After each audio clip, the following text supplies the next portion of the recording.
Muy bien, buen día para todos. ¿Cómo están? ¿Bien? Bueno, para mí es un gozo y un privilegio estar con ustedes. No es la primera vez. Y bueno, si hoy sale todo bien, capaz que no es la última. Así que bueno, veremos. Bien. Saben que alguna de las veces que he estado acá con ustedes, un domingo hablé sobre cómo el apóstol Pedro, que en su segunda carta escribe: el Dios de toda gracia, que nos llamó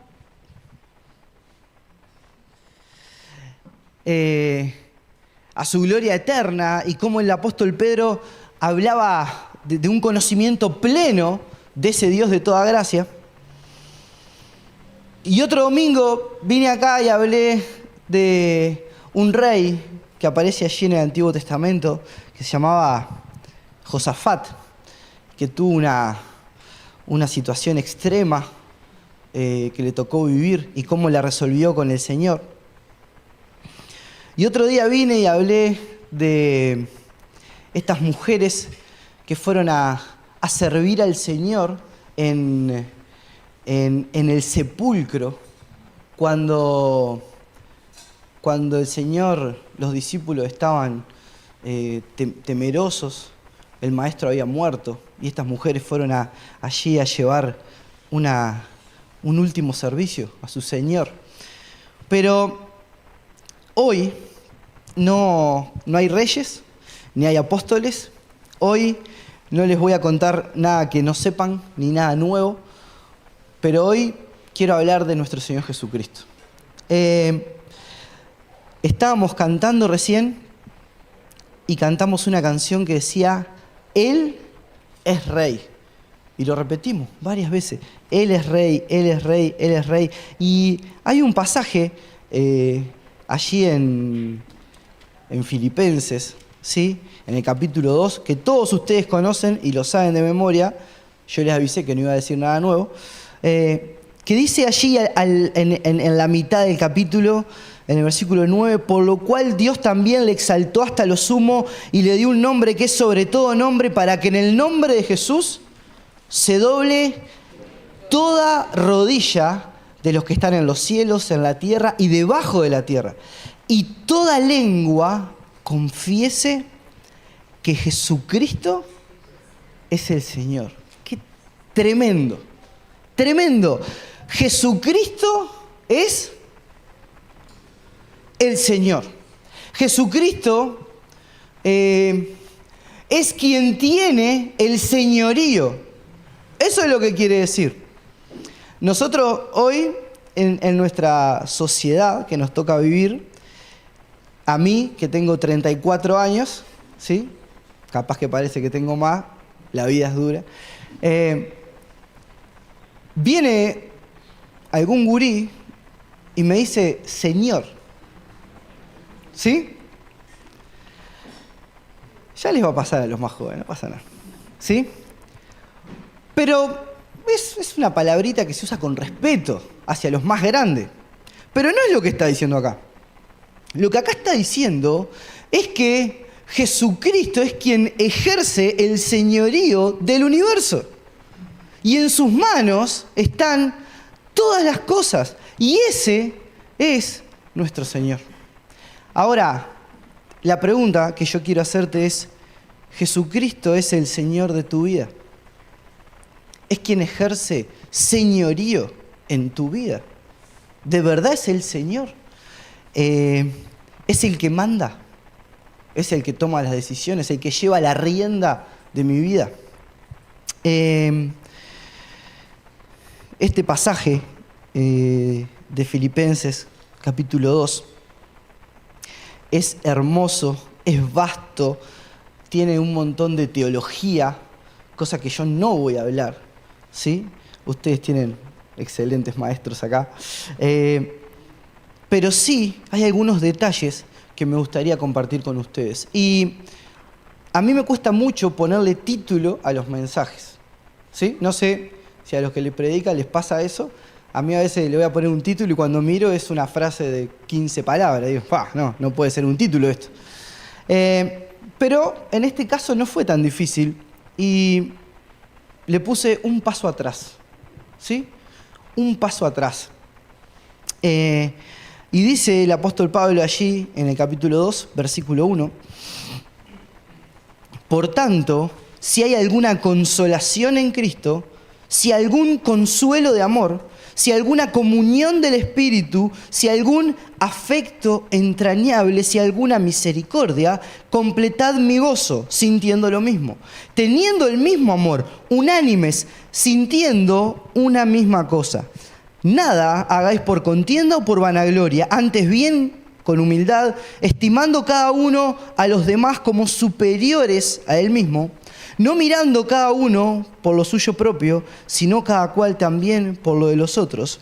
Haya pues en vosotros este sentir que hubo también en Cristo Jesús, el cual siendo en forma de Dios no estimó el ser igual a Dios como cosa a que aferrarse, sino que se despojó a sí mismo, tomando forma de siervo, hecho semejante a los hombres, y estando en la condición de hombre, se humilló a sí mismo, haciéndose obediente hasta la muerte, y muerte de cruz.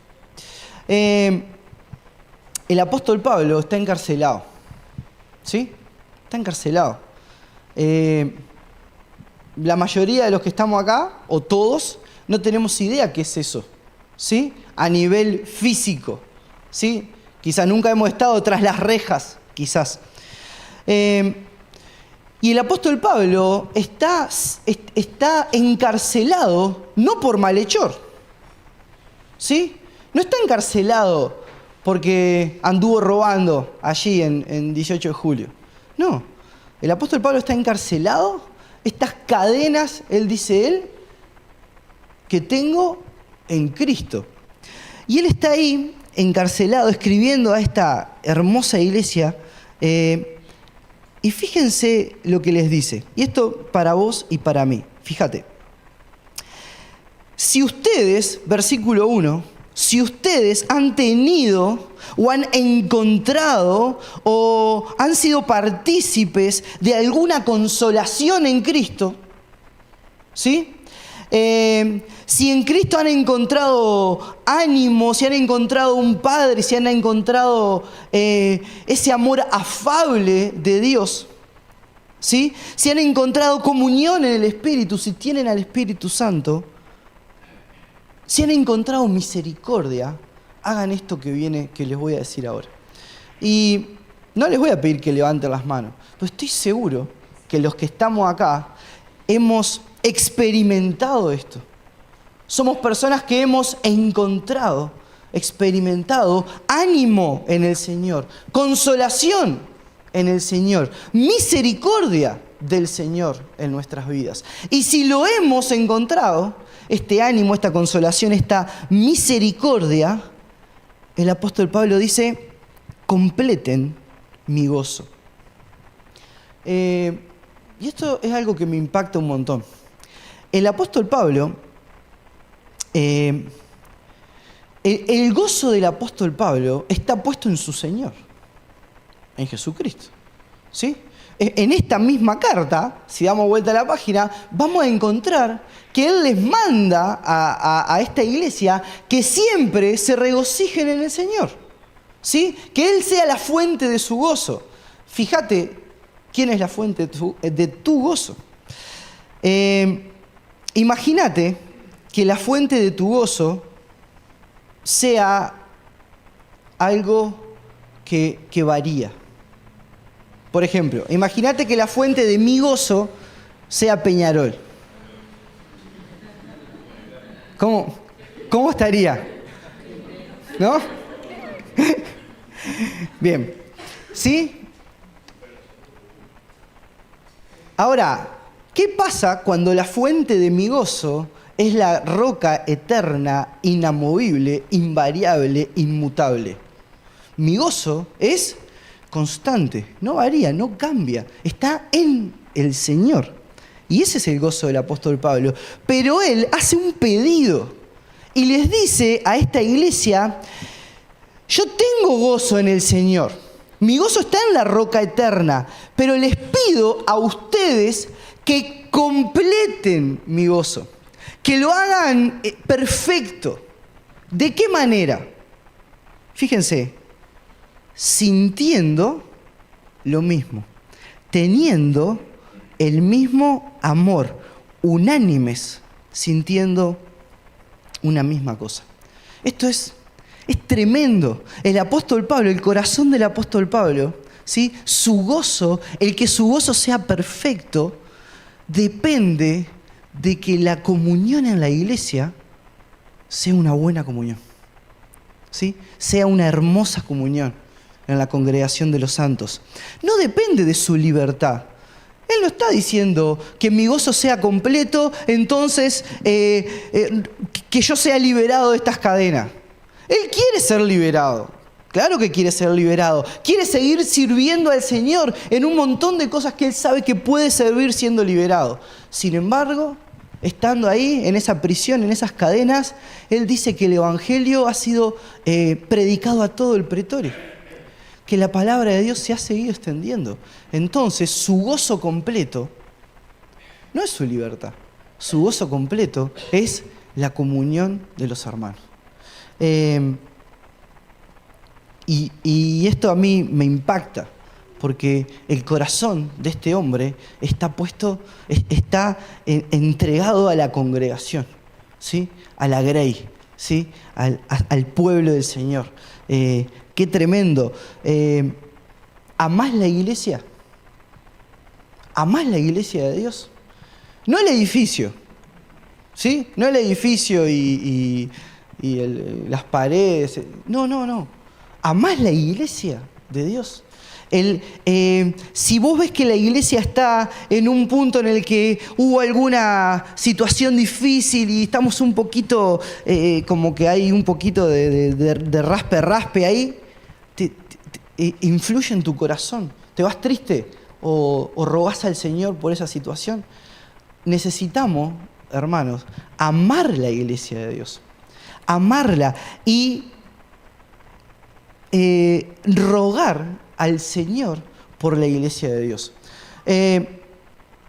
Entonces el apóstol Pablo, que ama a la iglesia de Dios, que les ruega a estos hermanos que completen su gozo, que lo hagan perfecto, sintiendo lo mismo, teniendo, dice ahí, el mismo amor, que sean unánimes, ¿sí? Los exhorta. Nada, versículo 3, hagan por contienda o por vanagloria. Esta misma carta, un poquito más atrás, el apóstol Pablo dice que hay algunos, ¿sí? Que por hacerle mal a él, ¿sí? Si vamos ahí al capítulo 1, ¿sí? Versículo 16, dice, los unos anuncian a Cristo por contención, por peleas, por discutir, no sinceramente, pensando en añadir aflicción a mis prisiones, ¿sí?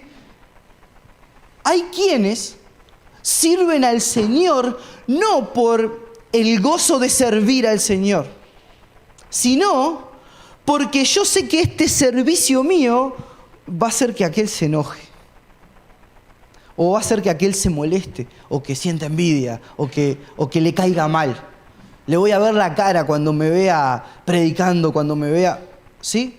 Y capaz que ustedes están ahí mirando y dicen, no es tan así. Sí, es así. Es así. Es lamentable. No es lindo, es feo, pero es así. Y es la condición humana. Y el apóstol Pablo dice, ustedes, ¿sí? Eso habló de otros, ¿sí? Pero ustedes no hagan nada por contienda o por vanagloria. Que el combustible de su servicio no sea contender con alguien o vanagloriarme, ¿sí? Llevarme yo la gloria de lo que estoy haciendo. Que no sea el aplauso o la felicitación o el golpecito en el hombro. Qué lindo, qué bueno. Que ese no sea el motor, el motivo, el combustible que mueve mi vida de servicio al Señor. No hagan nada por contienda o por vanagloria.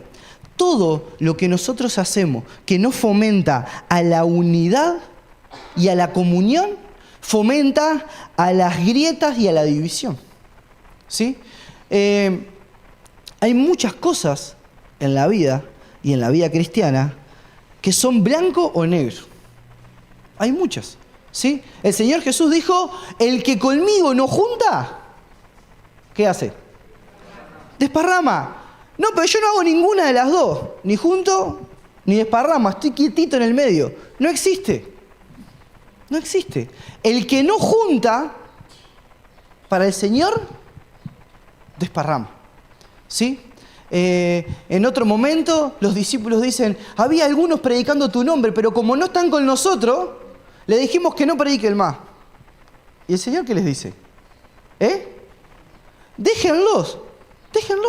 Porque el que conmigo no es contra mí. Es blanco o negro.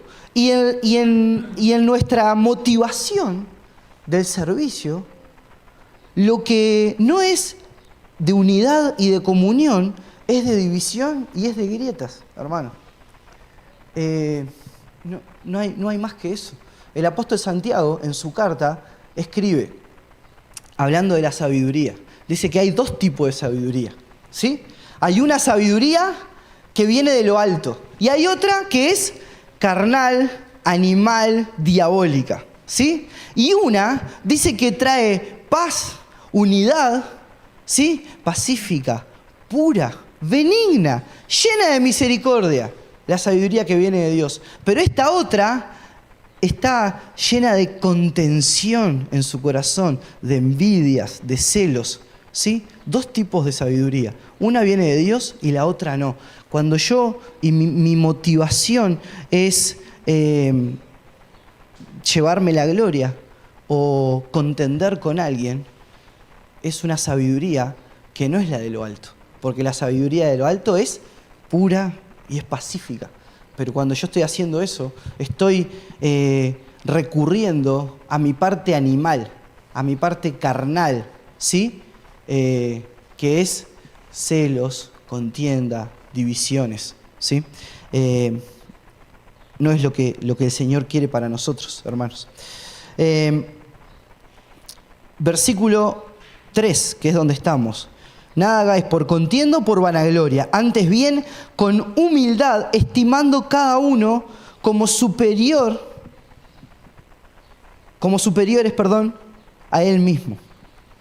No mirando cada uno por lo suyo propio, sino cada cual también por lo de los otros. Es un cambio radical con respecto al mundo, ¿sí? Estimando a cada uno como superiores a mí mismo. Qué tremendo. Cuando yo salgo a la calle y voy al trabajo y voy al estudio, voy al club o voy a donde sea que vaya, me encuentro con que todo el mundo quiere ser el primero, el que se lleva el honor, el que se lleva la gloria, el que se lleva los aplausos, el que quiere tener este lugarcito.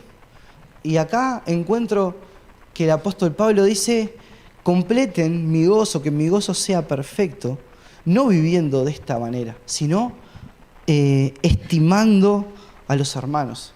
Tu hermano, el que se sienta a tu derecha, a tu izquierda, el que está adelante o el que está atrás, tenés que estimarlo, darle valor, pero no por lo que él vale, por lo que yo valgo. Yo no valgo nada. Sin embargo, Jesucristo, del que hablábamos recién, fue a una cruz y derramó su sangre para que yo sea su hijo. Así que mi valor en mí mismo es ninguno, pero yo valgo la sangre de Cristo, el valor más alto jamás pagado. Y eso es lo que vale tu hermano que está al lado tuyo. Versículo 5. Haya pues en vosotros este sentir que hubo también en Cristo Jesús. Y yo quiero ver dos o tres ejemplos de Jesús puntualmente, ¿sí? que no los está relatando Jesús, pero que sí lo están relatando otros sobre Jesús, ¿sí? Y alguna cosita de lo que Jesús enseñó también. Pero fíjense, haya pues en vosotros este sentir que hubo también en Cristo Jesús. Así que este hermoso pasaje que todos conocemos que viene a continuación, está siendo precedido por una exhortación a la unidad, una exhortación al estimar a los demás, una exhortación a que yo no viva una vida de egoísmo, de envidia, de vanagloria, ¿sí? ¿Qué es lo que este Jesús sintió? A ver que tengo el pibe ahí. Golpea. A ver. Bien, bueno. Al principio estaba medio dormido y se arrepintió, se ve que está aburrido esto, me voy con nosotros. Ya escuché a papá, ¿no? Bien. ¿Cuál es este sentir que hubo en Cristo Jesús? Fíjense, el cual, siendo en forma de Dios, no estimó. Fíjense que es la misma palabra que usa en el versículo 3. En el versículo 3 dice, estimando cada uno a los demás, dando cierto valor. Y acá dice que Jesús no estimó. ¿Qué es lo que no estimó o a lo que no le dio valor? El ser Dios. El ser Dios. Su posición natural. ¿Quién es Él? Dios. No le dio valor a ser Dios. No se aferró a ser el Señor. No se aferró a ser el creador de todas las cosas. No se aferró a ser el que rige el universo. No se aferró. No le dio valor a su posición natural, a quien es Él. Sino, que dice acá, que se despojó a sí mismo. ¿Sí? Se vació, se dejó. ¿Sí? No dejó de ser Dios. ¿Sí? Siguió siendo Dios. Pero hubo un montón de aspectos de su gloria que dejó atrás para venir a la tierra, para venir al mundo caído. ¿Sí? Y yo pensaba en esto, mi posición natural es la de perdido. Esa es mi posición natural. Pecador, caído, perdido. Esa es mi posición natural. Esa es nuestra posición natural, hermanos. Pero en Cristo yo tengo otra posición.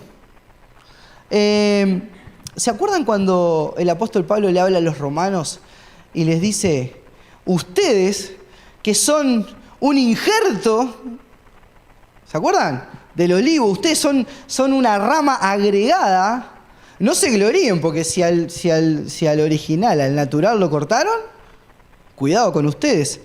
Y Jesús no estimó su posición natural y se despojó. Y mi posición natural es ser un condenado a muerte. Pero hoy tengo otra posición, que la tengo en Cristo. Y este Cristo que hizo esto de no estimar su posición natural, me pide a mí que tenga cuidado de no darle tanta importancia a determinadas cosas, porque esas no eran mi posición natural. Mi posición natural no es la de estar atrás de un púlpito. Mi posición natural es la de ser un pecador. Mi posición natural no es la de poder alabar a Dios. Mi posición natural es ser enemigo de Dios. Pero el Señor me rescató de eso. Y Él se despojó y se humilló, sino que se despojó tomando forma de siervo, hecho semejante a los hombres. Y estando en la condición de hombre, se humilló. Yo busqué una definición de humillar y veía esta que me gustó un montón. Herir el amor propio o la dignidad. ¿Sí? Humillarse. Herir el amor propio o la dignidad. Y cuando nosotros nos están criando, ¿no? Vamos creciendo en el mundo, en un club de fútbol, en la escuela. No, vos tenés que hacerte respetar, ¿verdad? Y todos nosotros crecemos con orgullo, ¿sí? Para afrontar cosas de la vida, con dureza. Sin embargo, Jesucristo, el Dios del universo, se humilló. Se humilló. La dignidad de Cristo fue herida. La Biblia dice que Él fue avergonzado, que fue desnudo, que fue escupido, que fue insultado. Todo eso le pasó a nuestro Señor. Fue humillado. Y Él se puso en la posición de humillarse por amor a nosotros. Se humilló, dice acá, a sí mismo. Y otros vinieron y lo humillaron. ¿Sí?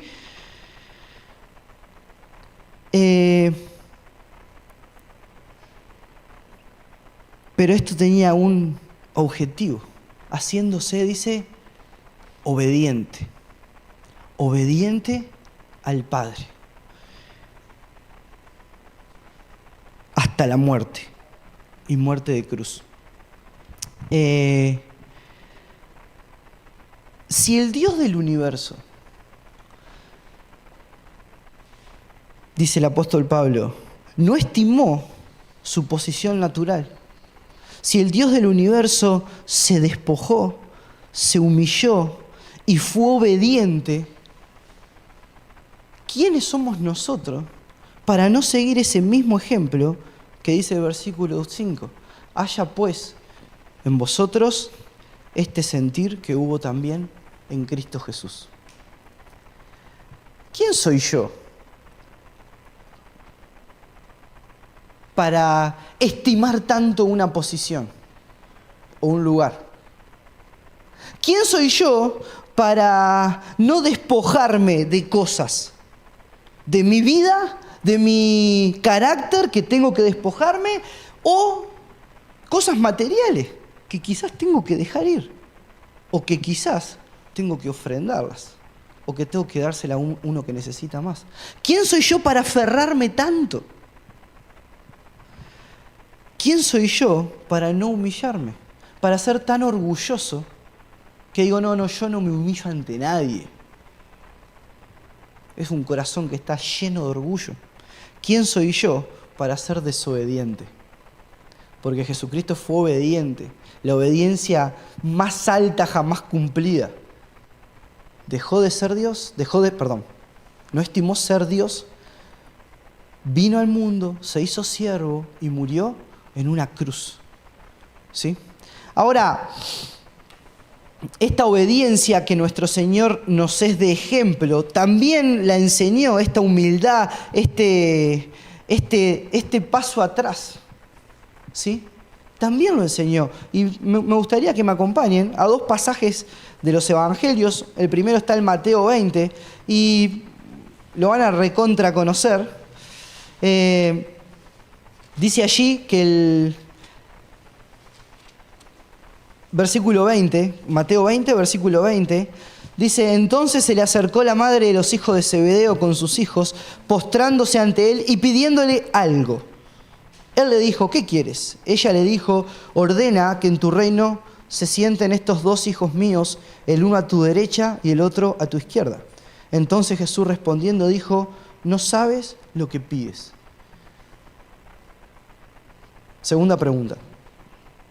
Primera pregunta.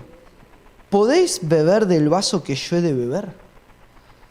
Y del bautismo, y ser bautizados con el bautismo con que yo soy bautizado. Ellos no tenían idea de lo que iba a pasar, lo que le iba a pasar a Jesús. ¿Sí? No porque Jesús no se lo hubiera anunciado, que se lo había anunciado, sino porque no lo entendían. Y ellos dijeron, podemos. Y Jesús dijo, a la verdad de mi vaso beberéis y con el bautismo con que yo soy bautizado, seréis bautizados. Y es verdad que los discípulos tomaron de ese mismo vaso y sufrieron las penurias que sufrió Jesucristo. Y fueron perseguidos, azotados, crucificados, decapitados, exiliados. Les pasó eso. Pero el sentaros a mi derecha y a mi izquierda no es mío darlo, sino a aquellos para quienes está preparado por mi Padre. Pero fíjense, y esto es a donde quiero llegar. Versículo 24. Cuando los 10 oyeron esto, ¿qué pasó? Se enojaron. Y lo dije hace un ratito. Lo que no une, lo que no es de comunión, lo que no es de amor hacia los demás, lo que no es de este sentir de unidad, trae divisiones. Porque los otros 10 discípulos no estaban contentos con estos dos. Se enojaron con ellos. ¿Por qué se enojaron? ¿Por qué ustedes son tan egoístas? ¿Por qué ustedes piensan solo en ustedes? ¿Por qué no pensaron en nosotros?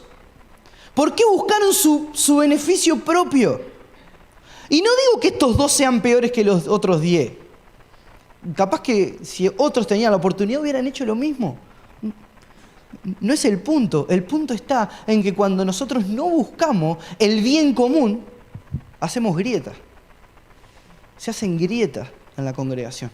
Se forman divisiones. Y necesitamos pelear contra esto. Y tener bien claro, pero bien en claro, que mi beneficio personal siempre es el último de los beneficios. Siempre es el último. Porque eso es el sentir que tuvo Cristo Jesús. Él no se puso a él primero. Él se puso último. ¿Sí? Dice este mismo pasaje, saben que los gobernantes de las naciones se enseñorean de ellas y los que son grandes ejercen sobre ella potestad. Sí, los gobernantes tienen señorío, hacen y deshacen.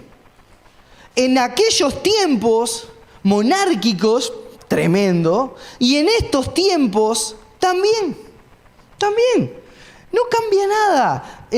Los políticos, ¿sí? Los que estén, yo no voy a hablar de política, a mí no me interesa la política, ¿sí?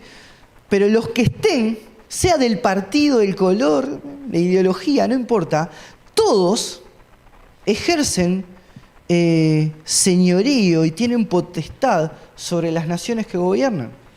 Y todos tienen sus propios beneficios, réditos. Todos. No hay ninguno que zafe de esa vara, ¿sí? Versículo 26. Mas entre vosotros no será así. No será así. Así es en el mundo, pero no es así entre ustedes.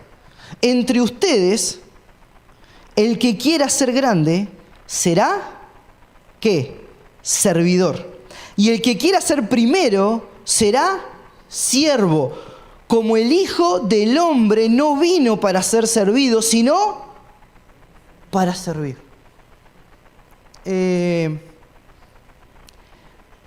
La voluntad del Padre es que paso a paso, de gloria en gloria, de mejoría en mejoría, de perfección en perfección, lleguemos a ser como su Hijo. Y este es un paso muy importante que tenemos que dar. El primero es el que más sirve. Porque afuera, el primero es el servido. Pero no entre nosotros. El primero es el que más sirve. ¿Por qué? Porque Él, Jesucristo, no vino para ser servido. No vino para ser servido. Nuestro Señor no vino a ser servido. No vino y nació en una mansión gigante llena de siervos. No. Nació en un pesebre, sin lugar en el mesón, ¿no?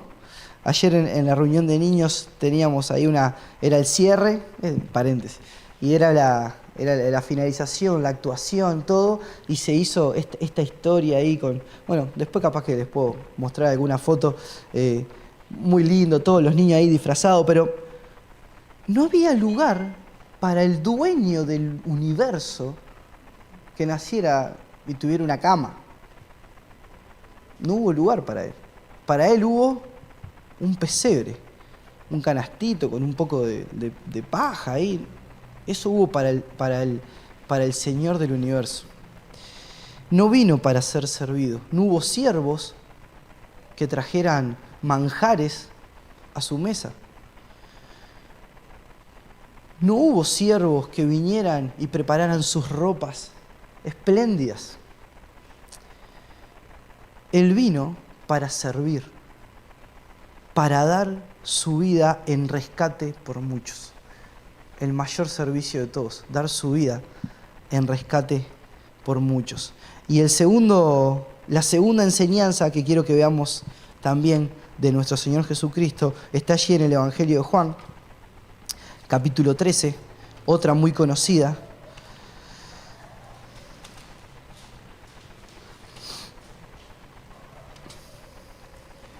Dice allí el versículo 1: antes de la fiesta de la Pascua, sabiendo Jesús que su hora había llegado para que pasase de este mundo al Padre, como había amado a los suyos que estaban en el mundo, los amó hasta el fin. Y cuando cenaban, como el diablo ya había puesto en el corazón de Judas Iscariote, hijo de Simón, que le entregase, sabiendo Jesús que el Padre le había dado todas las cosas en las manos y que había salido de Dios y a Dios iba, se levantó de la cena, se quitó su manto y tomando una toalla, se la ciñó. Luego puso agua en un lebrillo y comenzó a lavar los pies de los discípulos y enjuagarlos con la toalla con que estaba ceñido. Fíjate, no hubo siervos que prepararan sus ropas y trajeran manjares. Sin embargo, él se ciñó una toalla, fue por un bidoncito, por un lebrillo, por una palangana, puso agua allí y fue a agarrar esos pies llenos de talco y en botitas lindas y caras, ¿no? Que estaban perfumaditos, ¿no? No. Qué fácil sería para nosotros lavar los pies de los que estamos hoy acá. Que se bañaron antes de venir a la reunión, que se pusieron talco en los zapatos, que se pusieron medias limpias. Eso no eran los pies de los discípulos. Eran pies empolvados, ¿sí? De sandalias, de gente de trabajo, ¿sí? Y Jesús, no sé si a ustedes les pasa de imaginarse estas situaciones, pero Jesús se postra, se agacha y agarra los pies del primer discípulo y los pone en agua y pasa sus manos por sus pies. Este era el servicio más bajo que había en los siervos del hogar. Era el más bajo, era el más humillante, ¿sí? Y tenemos al Dios del universo agachado, postrado, tomando los pies, que ya no importa la suciedad, no importa eso. Lo que importa es que el Dios del universo está agachado, postrado, tomando los pies, tocándolo con sus manos, acariciándolos, enjuagándolos, lavándolos, secándolos. Y uno dice, wow, wow.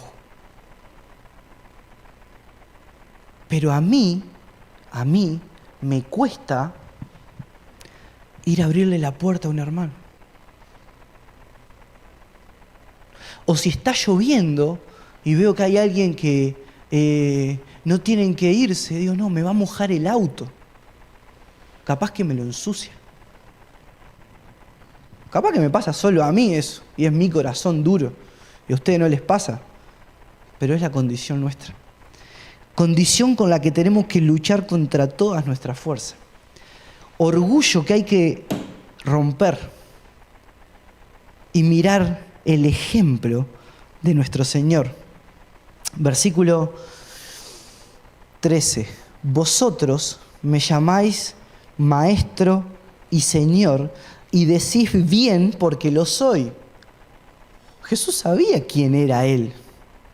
Soy el Señor y soy el Maestro.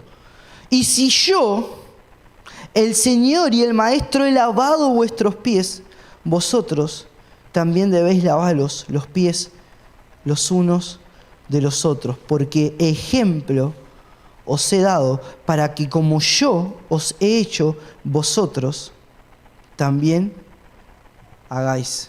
En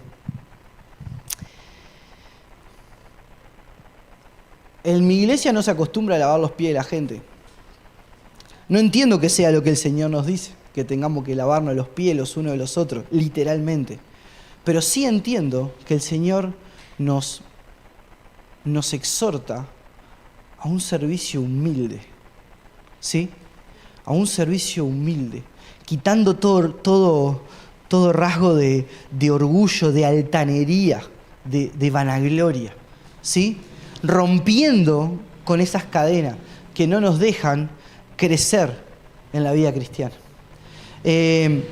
Dándonos ejemplo para que también lo hagamos nosotros.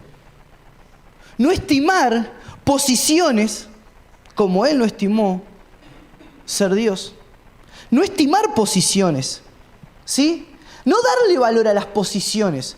No que yo no le dé valor a ser un hijo de Dios. Le tengo que dar mucho valor. Salió muy caro ser un hijo de Dios. Pero a esas posiciones humanas, ¿sí? El primer lugar, el de más atención, el que se lleva el crédito, ¿sí? Ahí viene y ustedes rellénenlo con lo que quieran. Ahí viene el pastor, ahí viene el maestro, el misionero, el músico, el cantante, yo qué sé, tantas cosas que son a veces nombres, títulos, posiciones que anhelamos, ¿sí? No aferrarnos a esas cosas. Ahora, ¿cuál es el problema que tenemos? Quiero ver cuánto voy. A ver. Ahí está. Voy 40 minutos. Estamos 10 minutitos más. ¿Aguantan 10 minutos? ¿Cuál es el problema? El problema es la incredulidad. Algunos me dirán, ¿pero qué tiene que ver la incredulidad con todo esto que venís hablando de la humildad, el servicio, el humillarse, el orgullo, la soberbia? Es que la incredulidad es que yo no le creo a Dios. Eso es incredulidad. Y yo no le creo a mi Señor que este es el camino. No le creo. Creo que dejamos que el mundo gane territorio, que nos influencie más de lo que nos influencia la palabra de Dios. Entonces, creemos, por incredulidad, creemos que el imponernos, pisar fuerte, levantar la voz, decir yo soy fulano, yo hice tal cosa, el hacernos respetar, son cosas que nos van a dar prestigio. Por incrédulos, por no creerle a nuestro Señor. Y en la carne sí lo son. En la carne son las maneras, en la carne, en el trabajo, en el estudio, el imponerse, el pisar fuerte, el hablar con voz de hombre, ¿no? El decir yo hice esto, hice aquello y fíjate. Y sí, capaz que te dan rédito. Pero Él lo dijo, mas no será así entre ustedes. No entre ustedes. no entre vosotros. Esa no es la manera. En una iglesia carnal, capaz que son pasos apropiados. Pero en una iglesia espiritual, ¿sí? Una iglesia hermana, como yo los conozco a ustedes, no son los caminos. Los caminos son, como titulé hoy, es dar un paso atrás. Si doy un paso atrás me voy para la escalera, así que no lo voy a dar. Pero no sé quién hizo esto. No. Dar un paso atrás es humillarse. Dar un paso atrás es ser humilde. Dar un paso atrás es estimar al otro.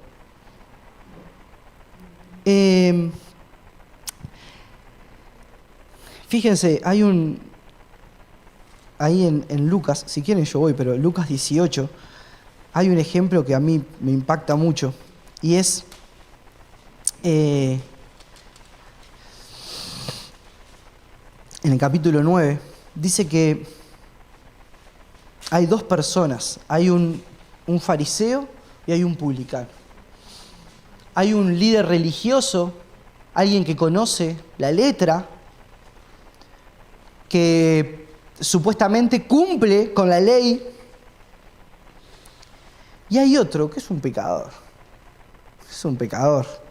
Chao, no había más. Era ladrón, era traidor, lo odiaban. Y dice acá,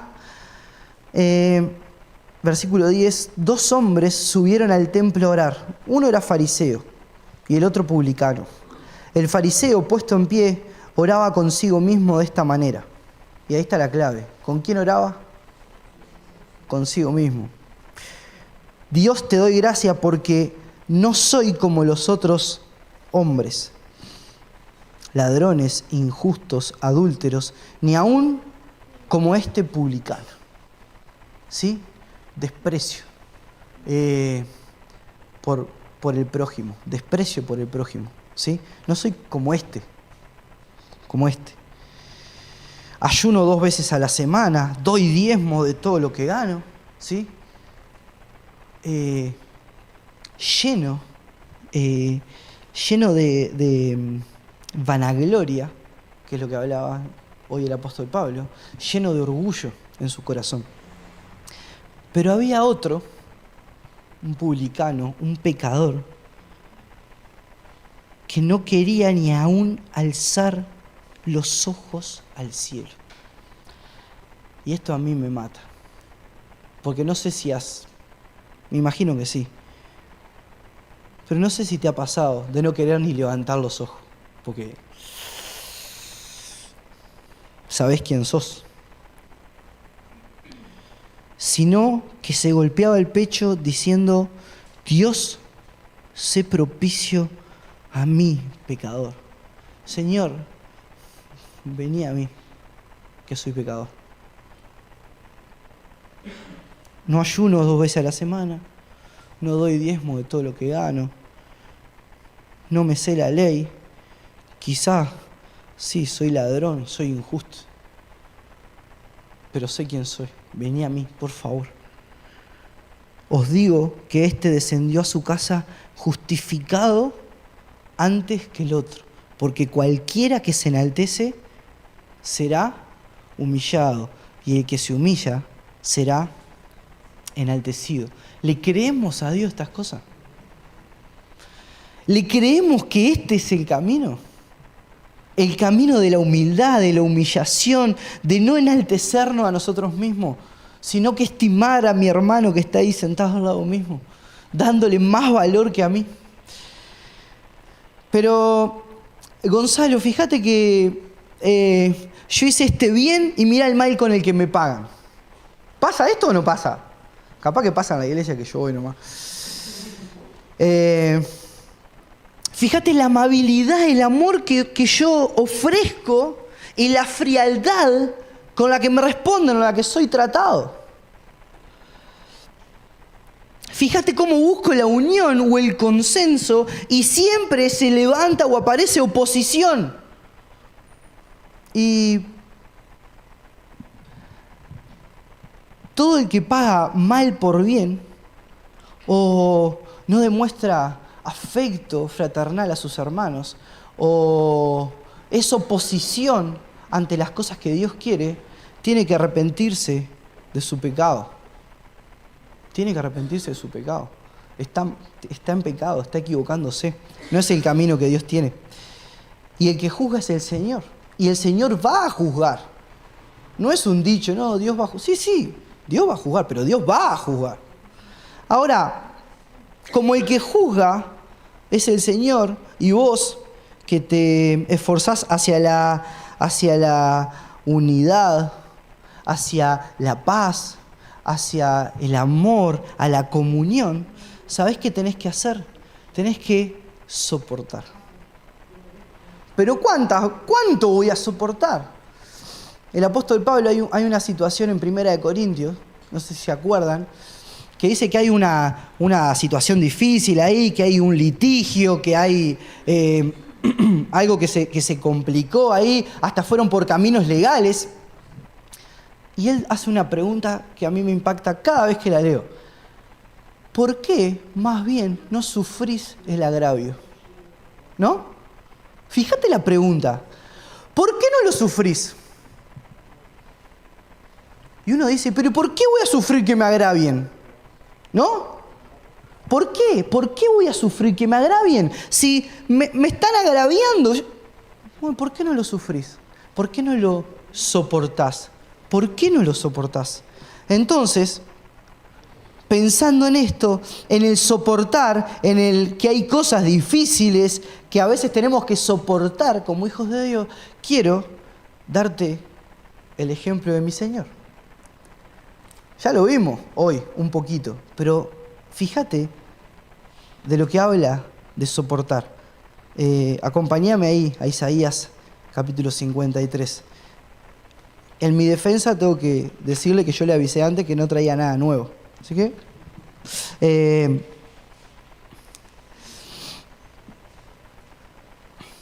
¿quién ha creído a nuestro anuncio? ¿Y sobre quién se ha manifestado el brazo de Jehová? Subirá cual renuevo delante de él, y como raíz de tierra seca, no hay parecer en él, ni hermosura. Le veremos, mas sin atractivo para que le deseemos. Despreciado, desechado, varón de dolores, experimentado en quebranto, y como que escondimos de él el rostro. Fue menospreciado, no le estimamos. Ciertamente llevó él nuestras enfermedades, sufrió nuestros dolores, y nosotros le tuvimos por azotado, por herido de Dios y abatido. Mas él herido fue por nuestras rebeliones, molido por nuestros pecados. El castigo de nuestra paz fue sobre él, y por su llaga fuimos nosotros curados. Hay algunas palabritas que definen a nuestro Señor. Despreciado, desechado, varón de dolores, experimentado en quebranto, menospreciado. Dice que escondimos de él el rostro, que nos avergonzamos de él. Dice el versículo 3, y no lo estimamos, no le dimos valor.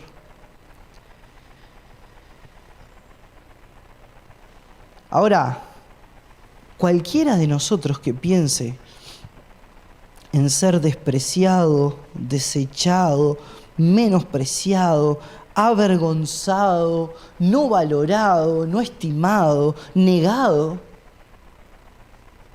dice, bueno, ese lugar en el que estoy, voy a tener que salir de ahí corriendo. Y qué fácil salimos corriendo.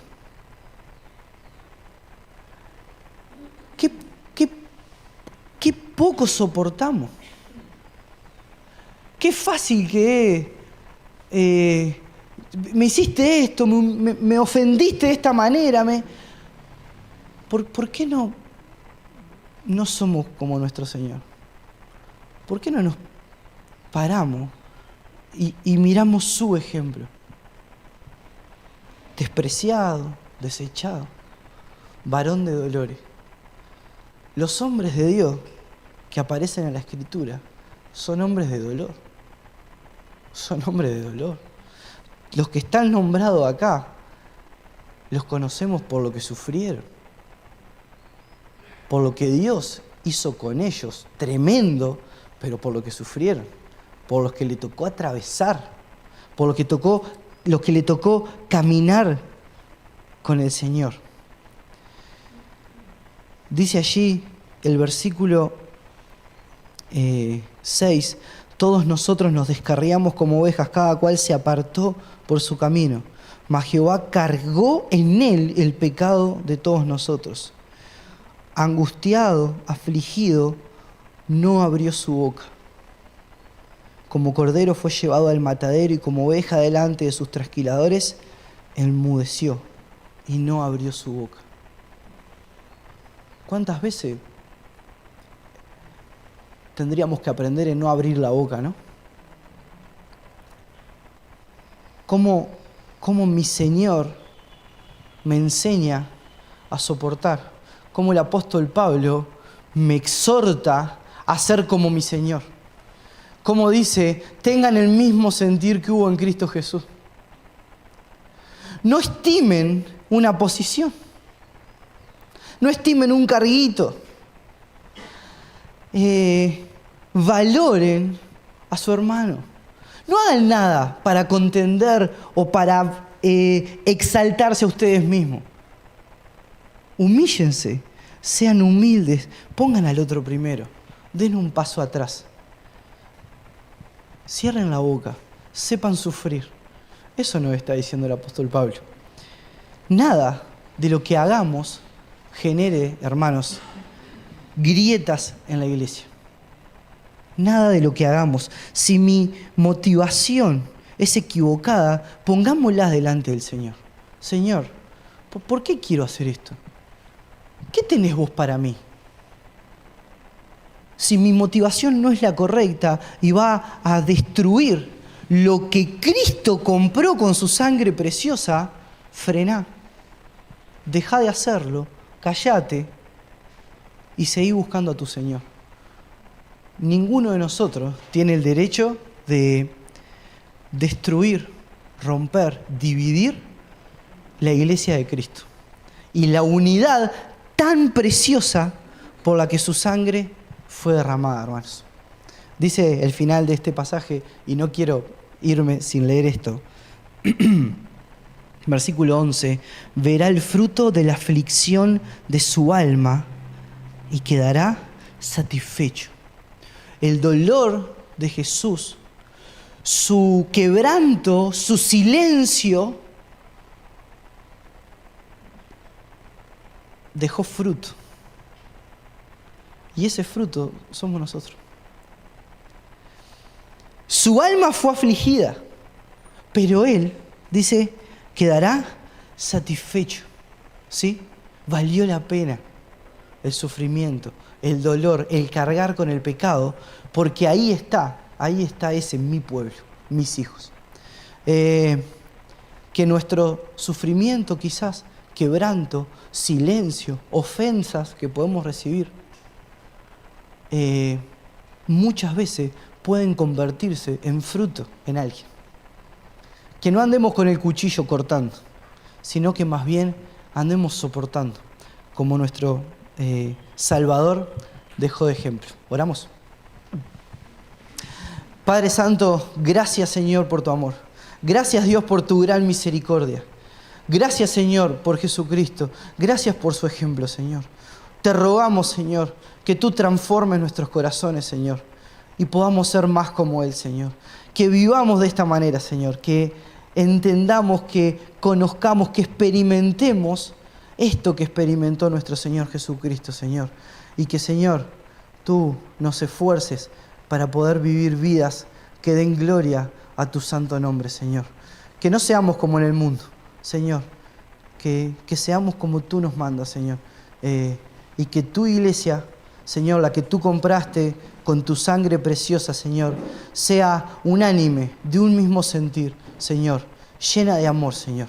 Gracias, Señor, por esto que tenemos, porque tú, Señor, pagaste un precio muy alto por eso. En el nombre de Cristo oramos. Amén, Señor.